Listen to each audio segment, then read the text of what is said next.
विद्यार्थी मित्रांनो, आपण सर्वजण आदिवासी विकास विभाग पदभरती 2024-25चा निकाल कधी प्रसिद्ध होईल याची वाट बघत होतो आणि आज सिंपल या ठिकाणी काही पदांचा जो रिझल्ट आहे पूर्ण IBPS पॅटर्नमध्ये प्रसिद्ध झालेला आहे। आजच्या व्हिडिओमध्ये मी तुम्हाला सांगणार आहे की कोणकोणत्या पदांचा निकाल प्रसिद्ध झालेला आहे आणि राहिलेल्या पदांचा कधी प्रसिद्ध होईल, डिटेल्समध्ये माहिती सांगणार आहे। शेवटपर्यंत व्हिडिओ बघा।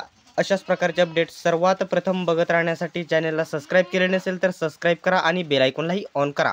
तर मित्रांनो, निकाल जो प्रसिद्ध झालेला आहे, कोणकोणत्या पदांचा प्रसिद्ध झालेला तुम्हाला सांगतो।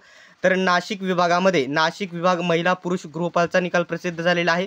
ठाणे विभाग महिला पुरुष गृहपालचा निकाल प्रसिद्ध झालेला आहे। नागपूर विभाग महिला पुरुष गृहपालचा निकाल प्रसिद्ध झालेला आहे। ठाणे विभाग महिला पुरुष दोघांचाही प्रसिद्ध झालेला आहे आणि अमरावती 5 विभागांचा गृहपालचा महिला आणि पुरुषांचा निकाल प्रसिद्ध झालेला आहे। तर हा निकाल तुम्हाला कुठे भेटेल? संपूर्ण IBPS पॅटर्नमध्ये सर्व PDF टाकलेले आहे। आपल्या YBD अकॅडमी या टेलिग्राम ग्रुपवरती हे निकाल टाकण्यात आलेले आहेत। तर मित्रांनो, अशाच प्रकारचे अपडेट सर्वात प्रथम बघत राहण्यासाठी अजूनही YBD अकॅडमी या यूट्यूब चॅनलला सबस्क्राइब केले नसेल तर सबस्क्राइब करा आणि बेल आयकॉनलाही ऑन करा। सर्वांनी व्हिडिओ शेवटपर्यंत बघितल्याबद्दल धन्यवाद। भेटूयात पुढच्या व्हिडिओमध्ये।